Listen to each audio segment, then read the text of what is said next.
नमस्कार, मैं हूं अमित पालित। अमित शाह का बंगाल दौरा शुरू हो चुका है और थोड़ी देर में अमित शाह रामकृष्ण मिशन पहुंचने वाले हैं। तो तस्वीरें आप देख सकते हैं कि अमित शाह पहुंच चुके हैं। अमित शाह को वहां पर रिसीव करने के लिए आप देख सकते हैं बड़ी तादाद में जो बीजेपी के नेता मौजूद हैं। रामकृष्ण मिशन में अमित शाह पहुंचे हैं, जहां पर वो स्वामी विवेकानंद की प्रतिमा पर माल्यार्पण करेंगे। तो फिलहाल वो कोलकाता में है, फिर कोलकाता से वो आगे मिदनापुर के लिए रवाना हो गए। उनके साथ दिलीप घोष, जो कि बीजेपी अध्यक्ष है बंगाल के, वो भी मौजूद हैं। और बड़ी बात है कि दिलीप घोष पश्चिम मिदनापुर से सांसद भी हैं। और जो शुभेंदु अधिकारी हैं, जो कहा जा रहा है कि आज ज्वाइन करने वाले हैं बीजेपी, वो पूर्वी मिदनापुर से आते हैं। तो इस तरह से जो मिदनापुर का जो इलाका है, पश्चिमी मिदनापुर और पूर्वी मिदनापुर, इन पूरे इलाके में बीजेपी का जो एक दबदबा ठीक चुनाव से पहले आगे होता हुआ दिखाई दे रहा है। और इसका असर पड़ेगा पश्चिम और जो पूर्वी मिदनापुर के करीब 30 से ज़्यादा विधानसभा की सीटें, उस पर असर साफ दिखेगा। तो एक बड़ा चंक है जिस पर बीजेपी की जो पकड़ मजबूत होती नजर आ रही है। लेकिन फिलहाल देख सकते हैं कि अमित शाह गृह मंत्री इस वक्त रामकृष्ण मिशन के बाहर जो स्वामी विवेकानंद का जो प्रतिमा है वहां पर वो माल्यार्पण कर रहे हैं। उनके साथ दिलीप घोष भी मौजूद हैं। रामकृष्ण मिशन और विवेकानंद, इस दोनों से ही मैं कह सकता हूं कि प्रधानमंत्री मोदी जब भी गए कोलकाता में वो जुड़े रहे हैं। और एक बार फिर से देखने को मिल रहा है कि ठीक चुनाव से पहले अमित शाह भी अगर पहुंचे हैं तो भी उनका जो जुड़ाव है रामकृष्ण मिशन के साथ हो या फिर स्वामी विवेकानंद के साथ हो, वो साफ नज़र आ रहा है। बंगाल की अगर बात करते हैं तो बंगाल की जो संस्कृति में रामकृष्ण मिशन और उससे ज़्यादा स्वामी विवेकानंद का जो एक घनिष्ठ हो रहा है, कह सकते हैं कि जो रूट्स हैं, यानी कि जो रूट्स हैं उसको देखते हुए कोशिश ये होती है कि किसी तरह से जो बीजेपी है अपने आप को बंगाल की संस्कृति के साथ जुड़े, और उसमें रामकृष्ण मिशन हो या फिर स्वामी विवेकानंद हो, उनके विचार वो हमेशा ही बीजेपी के एजेंडा में रहे हैं। और इस वक्त वो तस्वीर साफ बताती है। तो ये तस्वीरें बताती हैं कि किस तरह से बंगाल में भले ही अप्रैल और मई में चुनाव है, लेकिन उसकी जो सरगर्मी है बंगाल में पूरी तरह से नजर आ रहा है। उत्तर में अगर कड़ाके की ठंड पड़ रही है तो बंगाल में इस वक्त ठंड नहीं है, ये चुनावी सरगर्मी है जिसकी तस्वीरें इस वक्त आप देख रहे हैं। और ये और बढ़ेगी जब मिदनापुर पहुंचेंगे अमित शाह। तो ये तस्वीरें आप देख रहे हैं कोलकाता के रामकृष्ण मिशन के ठीक बाहर से आ रही है, जहां पर इस वक्त अमित शाह पहुंचे हैं गृह मंत्री। उनके 2 दिन का दौरा है। और इससे पहले हमने जेपी नड्डा को भी देखा था कि वो भी पहुंचे थे, बीजेपी के जो अध्यक्ष हैं। तो ये तस्वीरें बताती हैं कि बीजेपी किस कदर इन चुनावों को लेके सीरियस है और वो किस तरह से अपने आप को ये साबित कर रही है बंगाल की जनता के सामने कि भले ही दीदी ये कहे कि हम बाहरी हैं, लेकिन चाहे बंगाल की संस्कृति हो या फिर बंगाल के महापुरुष हों, उसका बीजेपी के साथ नाता है, या फिर जो सिद्धांत रहे हैं स्वामी विवेकानंद के, वो भी बीजेपी के साथ जुड़े हुए हैं। अर्चना सिंह हमारे साथ जुड़ गई हैं, जो कि इस वक्त मिदनापुर में मौजूद हैं।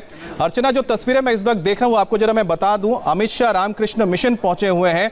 आप ये बताइए कि आप जहां पर मौजूद हैं वहां पर आज के दौरे को लेकर किस तरह की तैयारियां नजर आ रही है, या फिर वहां पर किस तरह से लोग अभी जुटना शुरू हुए हैं? अमित, यहाँ पर हम सिद्धेश्वरी मंदिर में हैं और कोलकाता में अपने कार्यक्रम के बाद, जिसकी शुरुआत हो चुकी है, अमित शाह सीधे हेलीपैड से यहीं पर आएंगे। ये मिदनापुर के हबीबपुर में ये मंदिर है मां सिद्धेश्वरी का। ये 538 साल पुराना मंदिर है और सबसे खास बात ये कि ये शिव और शक्ति दोनों का मंदिर है। इसमें जो मां काली की मूर्ति बनी हुई है उसकी खासियत है कि वो बेल के वृक्ष पे बनी। मैं जरा तस्वीरें आपको दिखा दें कि जो तस्वीरें इस वक्त आप देख रहे हैं ये स्वामी विवेकानंद की तस्वीर है। यहाँ पर रामकृष्ण परमहंस की तस्वीर है। और रामकृष्ण मिशन का उद्देश्य ये था कि जो गुरु रामकृष्ण थे, माँ शारदा थी या फिर विवेकानंद थे, उन्होंने प्रचार किया था। और एक सोशल वर्क का जाल कह सकते हैं कि सोशल वर्क का जो पूरा का पूरा एक नेटवर्क है पूरे देश में फैलाया गया, दुनिया में फैलाया गया, जिसके जरिए इनके स्कूल चलते हैं, कई तरह के सोशल वर्क ये करते हैं। गरीब बच्चों के लिए, पिछड़े वर्ग के लोगों के लिए ये संस्था काम करती है रामकृष्ण मिशन। इनका सिर्फ भारत में नहीं बल्कि पूरे दुनिया में इनके शाखाएं हैं। और स्वामी विवेकानंद इनके प्रेरणा स्रोत रहे हैं। और स्वामी विवेकानंद से हमने देखा है किस तरह से प्रधानमंत्री मोदी कितने उनके साथ जुड़े रहे हैं। प्रधानमंत्री मोदी जब भी वो कोलकाता पहुंचे तो उन्होंने कोशिश की, चाहे वो बेलूर मठ जाए या फिर किसी भी तरह से वो स्वामी विवेकानंद के जो कहे हुए रास्ते हैं उनको जिक्र कहते हैं, उसके साथ ही साथ उनकी जो बातें हैं उनको भी कहते हैं। ये रामकृष्ण परमहंस जो स्वामी विवेकानंद के गुरु रहे हैं उनकी तस्वीर है। तो बंगाल में हम कह सकते हैं कि जो बीजेपी जो अपने पांव जमाना चाहती है, माँ शारदा की तस्वीर है। तो माँ शारदा, रामकृष्ण परमहंस, ये कह सकते हैं कि स्वामी विवेकानंद के गुरु रहे हैं।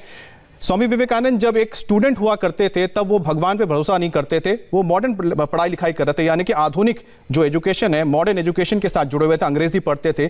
लेकिन जब वो रामकृष्ण परमहंस से मिले तब वो उनसे इतना ज़्यादा इन्फ्लुएंस हो गए, इतना प्रभावित हुए कि उन्होंने सब कुछ छोड़ के वो उनके पद चिन्हों पर चल पड़े और धीरे धीरे उन्होंने रामकृष्ण परमहंस का ना सिर्फ नाम लेकर अपने आप को एक बड़े गुरु के तौर पर कह सकते हैं कि एक ऐसे शख्स के रूप में अपने आप को समाज में स्थापित किया जिन्होंने ये बताया कि संस्कृति और उसके साथ साथ सेवा, यानी कि संस्कृति को तो रखी अपने साथ, लेकिन सेवा भाव भी उन्होंने जिस तरह से पूरे दुनिया में, पूरे भारत में फैलाया, वो आज हम देख सकते हैं कि दुनिया के कोने कोने में रामकृष्ण परमहंस कहें या फिर स्वामी विवेकानंद कहें या फिर रामकृष्ण मिशन कहें, इनकी संस्थाएं मौजूद हैं। हमारे साथ अनुपम मिश्र जुड़ गए हैं। अनुपम, इस वक्त जो तस्वीरें हम देख रहे हैं वो रामकृष्ण मिशन की है, जहां पर अमित शाह इस वक्त पूरे इस जगह को देख रहे हैं। लेकिन मैं ये जानना चाहता हूं, राजनीतिक तौर पर जो तस्वीर जाएगी पूरे बंगाल में, जब लोग देखेंगे तो उसका मैसेज क्या होगा?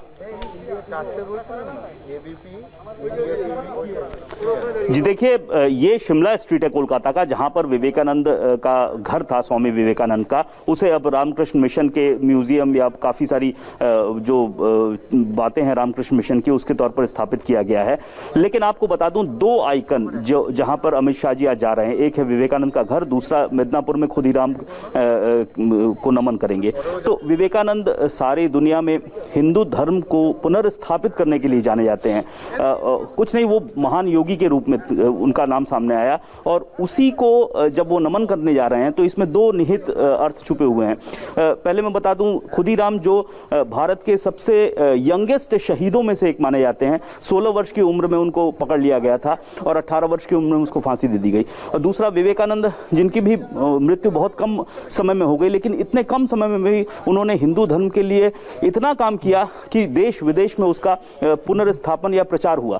तो इन अनुपम, मैं आपको रोकना चाहता हूं, ये जो तस्वीरें आ रही हैं, ये बताती है कि बीजेपी ने जो अपना मिशन है किस कदर शुरू कर दिया है। लेकिन एक और मिशन भी शुरू हुआ है बंगाल में, राजनीति में जो भूचाल ला रहा है वो है टीएमसी विधायकों का या टीएमसी नेताओं का अपनी पार्टी को छोड़ना, या यूं कहें कि क्या वो बीजेपी के साथ जुड़ने जा रहे हैं। हमारे साथ शीलभद्र दत्त जुड़ गए हैं जो टीएमसी के बागी विधायक हैं। शीलभद्र जी, आपका बहुत बहुत स्वागत है।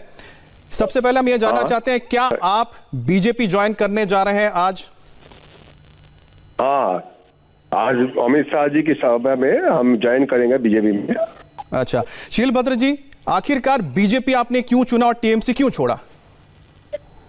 देखिए, टीएमसी को जैसा चल रहा है बंगाल में, टीएमसी का जो हालत है, ये हमारा जय पद्धति में टीएमसी चल रहा है, ये ठीक नहीं थे। बहुत दिन से हम लीडरशिप को बोला था जे जैसे चल रहा है, और प्रशांत किशोर जी का साथ हाथ मिला के और जैसे पार्टी चल रहे थे, वो पार्टी में रहना हमारा मुश्किल हो गए थे। इसलिए हम पार्टी को बोल के छोड़ दिया। और पॉलिटिकल मैन हम तो इसलिए तो पॉलिटिक्स का बाहर तो जा नहीं सकता था, कोई पार्टी तो चुनना ही पड़ेगा।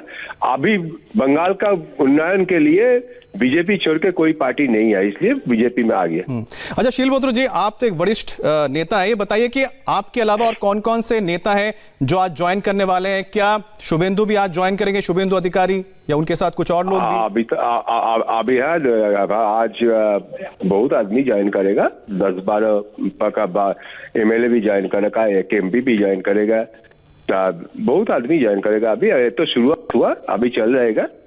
आपकी शुभेंदु अधिकारी से बातचीत हुई? हाँ, शुभेंदु अधिकारी से बातचीत हुई, हम लोग एक साथ ही ज्वाइन करेंगे। अच्छा, आप सब लोग एक साथ ज्वाइन कर रहे हैं।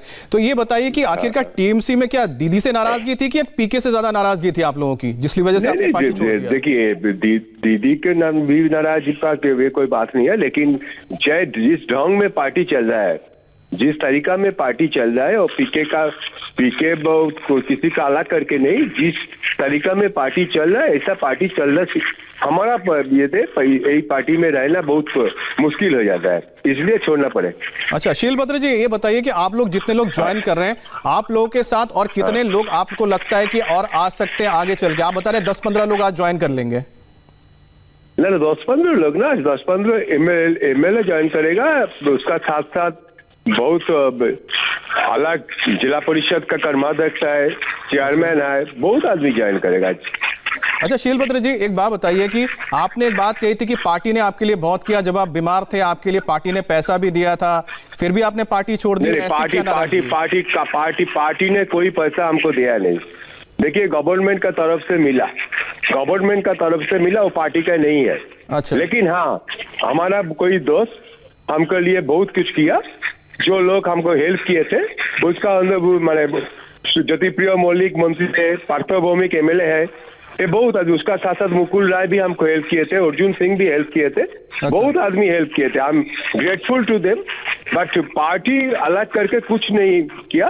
और सरकार का जो पैसा हमारा मिला तो एमएलए होने का नाते तो मिलना चाहिए थे। शीलभद्र दा, दीदी हमेशा कहती हैं कि जो बीजेपी वाले हैं, अमित शाह हो, जेपी नड्डा हो, सब बाहरी लोग हैं, लेकिन इस वक्त जो हम तस्वीरें देखते हैं कि रामकृष्ण मिशन से जुड़े जो तमाम लोगों के साथ अमित शाह मिल रहे हैं, इस वक्त वो स्वामी विवेकानंद के घर मौजूद हैं, तो आपको लगता है कि क्या बीजेपी बंगाल के संस्कृति के साथ जुड़ी हुई नहीं है? क्या वो वाकई में बाहरी आपको लगता है? देखिए, जनसंघ तैयारी हुआ बंगाल में, क्षमा प्रसाद मुखर्जी ने तैयार किए थे। और एक बात है, अभी इंडिया का प्राइम मिनिस्टर बंगाल में बाहर का आदमी हो जाए, होम मिनिस्टर बाहर का आदमी हो जाए, थोड़ा दिन बाद ये तो हो जाएगा। दीदी तो पुरुलिया का आदमी के लोग के पास बाहर का हो जाएगा। जैसा पॉलिटिक्स चल रहा है, भारत का एक प्रदेश का आदमी एक प्रदेश का आरेक प्रदेश जाने का बाद वो बहिरागत हो जाएगा। एक कोई भारत का संस्कृति का बात नहीं है। वो तृणमूल कांग्रेस जो बोल रहा है वो ठीक सही बात बोला। भारत का प्रधानमंत्री बंगाल के, भारत का अंदर ही एक स्टेट में बाहर का आदमी हो जाएगा। भारत का होम मिनिस्टर भारत का अंदर में एक स्टेट में बाहर का आदमी हो जाएगा। क्या चल रहा है, क्या बोल रहा है ये लोग? अच्छा शीलभद्र दा, आप जो जिक्र कर रहे हैं कि बोइरागोतो हर मंच में ये बोलती है ममता बनर्जी, आप लोग कैसे पार्टी, अपने जो लोग हैं आप लोगों को कैसे समझाएंगे कि नहीं हम लोग बाहर के नहीं, हम तो यहीं के लोग हैं? जो दीदी बोल रही है गलत है। जब कोई बोलने का नहीं था तब ऐसा बोल रहे थे बाहर का आदमी।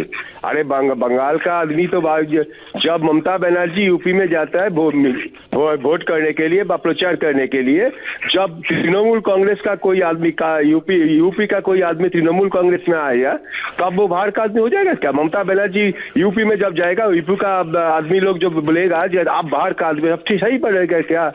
बंगाल का आदमी आसाम में जाएगा तो सही बात हो जाएगा।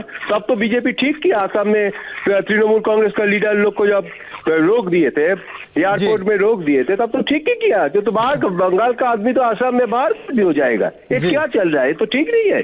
अरे भारत का एक ही कल्चर है। रविंद्रनाथ का स्टेट में चला नहीं कि इस देश का जो व्यक्ति है वो कहीं का भी हो सकता है, किसी भी राज्य का हो सकता है, किसी भी राज्य में जा सकता है, बाहर का नहीं हो सकता है। बहुत बहुत शुक्रिया आप हमारे साथ जुड़े, धन्यवाद आपका। थैंक यू, धन्यवाद, नमस्कार। ठीक। तो ये तस्वीरें आप देख रहे हैं, अमित शाह इस वक्त रामकृष्ण मिशन से जुड़े तमाम लोगों से मुलाकात कर रहे हैं। उनके साथ दिलीप घोष मौजूद है, कैलाश विजयवर्गीय मौजूद है, और इस वक्त जो जिस घर पे हैं, ये घर आपको बता दें स्वामी विवेकानंद का घर है, और इसमें और यहाँ पर तमाम वो जगह दिखाई गई हैं जहाँ जो जुड़ी हुई हैं स्वामी विवेकानंद से। अनुपम मिश्र हमारे साथ जुड़ गए। अनुपम, ये जो घर है स्वामी विवेकानंद का, यहाँ से अगर अपने प्रचार की एक तरह से हम कह सकते हैं कि शुरुआत कर रहे हैं अमित शाह इन चुनावों के लिए, तो क्या संदेश जाता है रामकृष्ण मिशन, स्वामी विवेकानंद और बंगाल?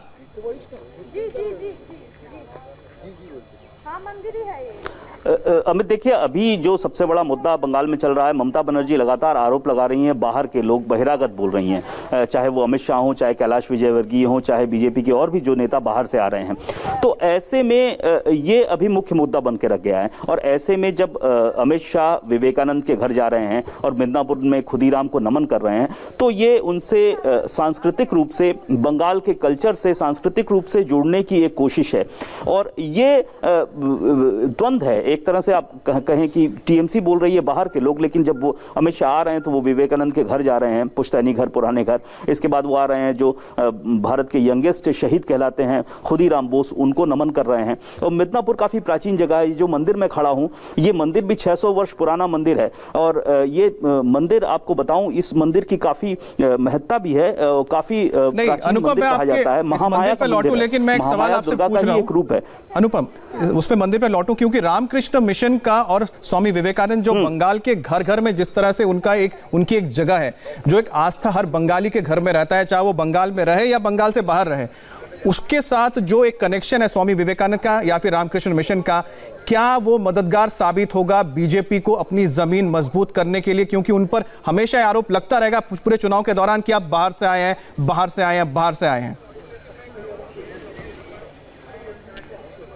बिल्कुल, यही मैं बता रहा हूं कि एक कोशिश है, जिस तरह से आरोप लग रहे हैं लगातार, उसकी कोशिश को दरकिरार करने की बीजेपी की कोशिश है और उसी से जुड़ने की कोशिश है। विवेकानंद जो है बहुत बड़े आइकन है बंगाल के लिए, क्या पूरे देश के लिए। तो ऐसे में उनके घर जाना, रामकृष्ण मिशन के लोगों से मिलना एक दर्शाता है कि हाँ, कितना ज्यादा कनेक्ट है होम मिनिस्टर रामकृष्ण मिशन या उस विवेकानंद, स्वामी विवेकानंद से, जिन्होंने भारत में हिंदू धर्म को के पुनरुद्धार का बीड़ा उठाया था। तो ऐसे में ये निश्चित रूप से एक हद तक भाजपा को, जो कई अभी भी बहुत सारे आरोप उठते हैं कि बहिरागत पार्टी है, बाहर की पार्टी है, तो ऐसे में बंगाल की से जमीनी तौर पर जुड़ने में इसको मदद मिलेगी, चाहे वो विवेकानंद हो, चाहे रविंद्रनाथ टैगोर हो। चूंकि दूसरा जो दौरा है वो बोलपुर में है, बोलपुर में शांति निकेतन वो जा रहे हैं, जो रविंद्रनाथ की जगह कहलाती है, जहां पर शांति निकेतन स्थापित किया था। तो ये बंगाल के आइकन से जुड़ना है, चाहे वो रविंद्रनाथ हो, चाहे वो विवेकानंद हो, चाहे खुदीराम हो, ये तीनों बंगाल के हर बंगाली के हृदय में बसते हैं। तो ऐसे में इनसे जुड़ना, बंगाली से जुड़ने। अनुपम, आपने जो एक महत्वपूर्ण बात कही कि अमित शाह का दौरा देखिए कितना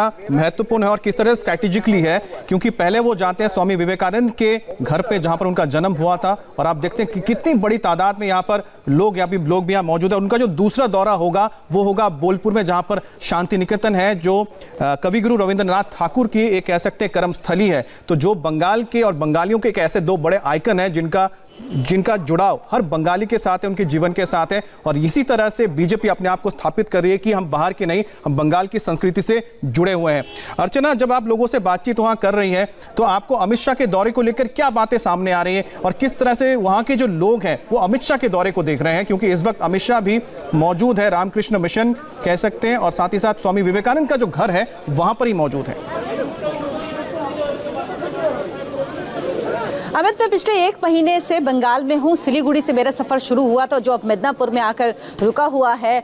और जो बाहरी वर्सेस बंगाली का मुद्दा बनाया जा रहा है, जितने भी आम लोगों से मेरी बात हुई है, क्योंकि इस मुद्दे को टीएमसी बहुत जोर शोर से उठा रही है, लेकिन ज्यादातर लोग जो मुझे मिले हैं वो यही कहते हैं कि ये कोई मुद्दा नहीं है, क्योंकि देश का प्रधानमंत्री, देश का गृह मंत्री कैसे बाहरी हो सकता है। और अमित शाह का यहाँ का दौरा इसलिए बहुत महत्वपूर्ण है क्योंकि यहाँ पर शुभेंदु अधिकारी आज पार्टी ज्वाइन करेंगे। बीजेपी को जिस तरह से एक जननेता की तलाश थी, एक बंगाली चेहरे की तलाश थी, वो चेहरा शुभेंदु अधिकारी के तौर पर उन्हें मिल रहा है। और शुभेंदु अधिकारी का जो इफेक्ट है वो 60 से 65 सीटों पर है, जो बीजेपी हासिल करना चाहती है। क्योंकि नॉर्थ बंगाल में तो बीजेपी की पोजीशन बहुत स्ट्रांग है, लेकिन बीजेपी की कोशिश थी कि इस तरफ अपनी जो ताकत है उसको बढ़ाए। और अगर शुभेंदु अधिकारी पार्टी ज्वाइन करते हैं, जो लगभग तय है, कुछ ही घंटों का इंतजार है, तो बीजेपी बहुत शक्तिशाली होगी। आपको ये भी बता दें कि शुभेंदु अधिकारी नेता है, शीलभद्र दत्त ने जो एमएलए हैं, वो बागी एमएलए, उन्होंने अभी थोड़ी देर पहले ही इंडिया टीवी पर कंफर्म कर दिया है कि वो ज्वाइन करने जा रहे हैं बीजेपी, जहां पर आप मौजूद हैं मिदनापुर में, और साथ ही साथ उनकी बातचीत हुई है शुभेंदु अधिकारी से। तो कुल मिलाकर 10 से 15 ऐसे एमएलएज हैं जो आज अमित शाह के सामने बीजेपी ज्वाइन करेंगे। ये हम आपको अपडेट भी दे रहे हैं और हमारे दर्शकों को भी बता दें, क्योंकि इस वक्त यहां पर कंफर्म किया शीलभद्र ने। और दूसरी बात, आपने जो एक जिक्र किया है कि कितनी सीटों पर असर होगा अगर शुभेंदु अधिकारी ज्वाइन करते हैं। अनुपम, आप ये बताइए कि जिस तरह से पश्चिम मिदनापुर और पूर्वी मिदनापुर को मिला दे तो करीब 30 से ज्यादा सीटें आती विधानसभा की। ये 30 सीटों पर अब कहीं ना कहीं जो बीजेपी का जो दबदबा है वो बढ़ गया, क्योंकि शुभेंदु अधिकारी का आना, और पहले से दिलीप घोष भी वेस्टर्न मिदनापुर से ही आते हैं। जी देखिए, ये सारी जगह दक्षिण बंगाल के अंतर्गत आती हैं, चाहे वो बीरभूम हो, मिदनापुर हो। और आपको बता दूं कि तृणमूल कांग्रेस का जो गढ़ रहा है वो दक्षिण बंगाल रहा है। पिछली चुनाव में अगर हम देखें तो सबसे ज्यादा सीटें उन्हें दक्षिण बंगाल से मिली। मिदनापुर इस वक्त मैं जहां हूं, 15 विधानसभा की सीटें हैं, 15 की 15 विधानसभा की सीटें टीएमसी को गई थी। बीरभूम में भी लगभग यही हाल रहा। जो ईस्ट मिदनापुर है, जहां से शुभेंदु अधिकारी आते हैं, वहां पर 16 विधानसभा की सीटें हैं। तो पिछले विधानसभा चुनाव में लगभग 14 सीटें 13 सीटें गई थी तृणमूल कांग्रेस को और 3 सीटें दूसरी पार्टियों को। बीजेपी को इसमें से एक भी सीट नहीं मिली थी। तो ऐसे में शुभेंदु का आना, शुभेंदु के साथ साथ इन इलाकों के एमएलएस का बीजेपी में आना, एक तरह से जो शिफ्ट है, स्विंग है, वो तुरंत हो रहा है। इसके लिए अब बीजेपी को बहुत ज्यादा प्रयास नहीं करना पड़ रहा है। शुभेंदु की अपनी फैन फॉलोइंग है, अपना दबदबा है। तो ऐसे में सटीक बात कही है कि जो स्विंग जो होने जा रहा है, वो आप सोचिए करीब करीब 30 से ज्यादा सीटों का स्विंग हो जाना ठीक इलेक्शन से पहले बीजेपी की तरफ ये तय कर देता है कि ये जो लड़ाई होने जा रही है, चुनावी लड़ाई, कितना जबरदस्त टक्कर होने वाला, कांटे की टक्कर होगी और ममता दीदी के लिए आसान नहीं है आगे की राह। अभी हम एक ब्रेक के लिए रुकते हैं, ब्रेक के बाद फिर से लौटेंगे इसी बड़ी खबर पर इन तस्वीरों के साथ।